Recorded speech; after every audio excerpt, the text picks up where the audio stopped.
ৰাইজ আমি ইতিমধ্যে গুমহলবাৰী চৰত উপস্থিত হৈছোহি। গুমহলবাৰী চৰত এক জৰাজীৰ্ণ অৱস্থা। ইয়াত দুখীয়া মানুহবোৰে দুবেলা দুমুঠি কোনোমতে খাই দিনবোৰ অতিবাহিত কৰি আছে।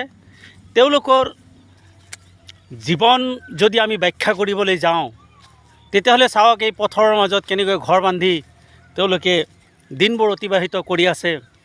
তেওঁলোকৰ সৰু সৰু ল'ৰা ছোৱালীবোৰে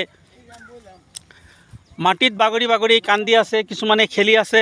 এয়াই হৈছে তেওঁলোকৰ প্ৰকৃত জীৱন আৰু এয়াই হৈছে প্ৰকৃত মানুহ। গতিকে আজি গোটেই অসম তথা ভাৰতবৰ্ষত বা বিশ্বৰ বুকুত বিভিন্ন জাতি জনগোষ্ঠীৰ মানুহে বসবাস কৰি আছে। হয়তো এনেকুৱা ধৰণৰ দুখ দুৰ্গতিপূৰ্ণ জীৱন নিৰ্বাহ কোনো জাতিৰ মানুহেই কৰা নাই। গতিকে আমি সদায় মানুহৰ প্ৰতি মানৱপ্ৰেমী মানৱ দৰদী হোৱাৰ চেষ্টা কৰিব লাগে।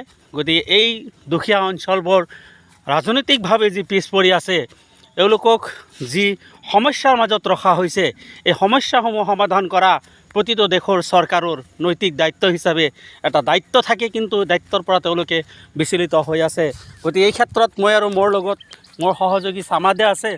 আমি পৰিভ্ৰম কৰিবলৈ আহিছোঁ, ঠাইখিনি আমি চালোঁ। ইতিমধ্যে তেওঁলোকে ধান খেতিও কৰিছে। যিটো প্ৰকৃতিপ্ৰেমী হিচাপে তেওঁলোকে খেতি বাতি কৰি উপাৰ্জন কৰি কোনোমতে দুবেলা দুমুঠি খাই দিনবোৰ অতিবাহিত কৰি আছে। গতিকে অনাগত দিনত যি চৰকাৰে নাহক কিয় তেওঁলোকে নিশ্চয় এই অঞ্চলৰ মানুহৰ প্ৰতি এটা দায়বদ্ধতা ল'ব বুলি আশা কৰি মই আজিৰ ভিডিঅ'টো এইখিনিতে শেষ কৰিছোঁ। ধন্যবাদ।